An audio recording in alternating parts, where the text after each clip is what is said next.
All right, guess who's moving from in front of the camera to behind the scenes? Congress. That's right. Next week, Congress is releasing its first ever documentary.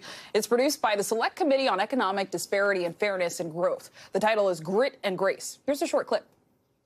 In June of 2021, Democrats and Republicans in Congress came together to study and propose solutions to our growing economic divide. In the wealthiest country in the world, most people are struggling economically. People are trying to move up, and often we see things get in the way of that. Here are 3 stories that capture the ambition, hunger, passion, and love that define resilience. Joining me now is Eric Harris. He is a co-creator and senior producer of Grit and Grace, The Fight for the American Dream. Welcome. Thank you so much for joining us. So I got to watch this film, and in watching it, it's not something I'd expect from Congress. There are a lot of intimate vignettes on American life, the American experience, disparities. So why make a documentary when they could just put out a report like they usually do? Thanks for having me, Clay. Everyone is used to those usual congressional reports, which are very long and completely weighed down with statistics and obscure stats that, quite frankly, people really don't understand outside the Beltway. So we wanted to do something different on this committee. We wanted to make something that was an artifact of this committee, but something that truly built connection among Americans in this polarized time. We know that millennials are going to watch documentaries in record numbers today, and we meet people where they're at here on this committee. It's what we've done since day one when we flew across the country for our field hearings in places like Lorain, Ohio, places like San Francisco, California, Milwaukee, Wisconsin, because we wanted to do things differently on this committee. We wanted to go where Americans were, hear directly from them. And this project is a reflection of that strategy and our efforts to uplift the voices of Americans that are all too often drowned out. Yeah, meet people where they're at. And I know since the 1990s, we've seen a widening of the income inequality gap in the U.S. What is driving that, and how do we fix it? Because I know that's at the core of this piece. There are so many different factors that are contributing to economic disparity today. Issues like a lack of affordable childcare, family care, disability care, a lack of options when it comes to being in a community that's been marginalized and historically forgotten, with lack of infrastructure and connections to get you into the 21st century economy. So there really isn't just one thing that contributes to economic disparity.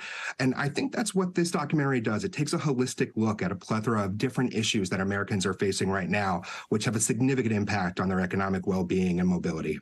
And really, you take a look at those issues through the stories of individuals, 3 very different Americans, a Black man navigating poverty and obesity, a Latinx woman managing small business, a white family living in rural America. So how exactly did you choose and find these subjects?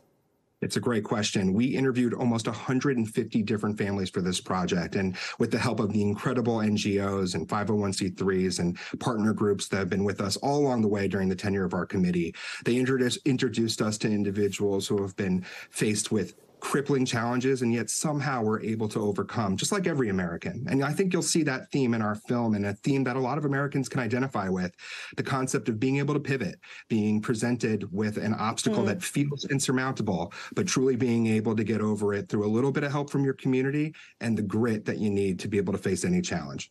And viewers should know that Sex and the City star Sarah Jessica Parker is actually the narrator, which is pretty cool. And part of the reason why is because she's experienced economic hardship, specifically as a child. And she actually told the Washington Post in a quote, "In this era of deep division, the need for empathy among Americans could not be more important. I see this film as a vehicle for the kind of compassion and mutual understanding that's missing amid this polarized time." And I know we hear from politicians at the start of the film. We even hear from AOC. Was the goal, though, to leave politics out of the film? Because the emphasis seemed to be on the individual stories. What was the ultimate goal, and what do you hope people take away? Well, unlike every other thing that Congress makes nowadays, this is the one product that we can guarantee you is devoid of partisanship and politics.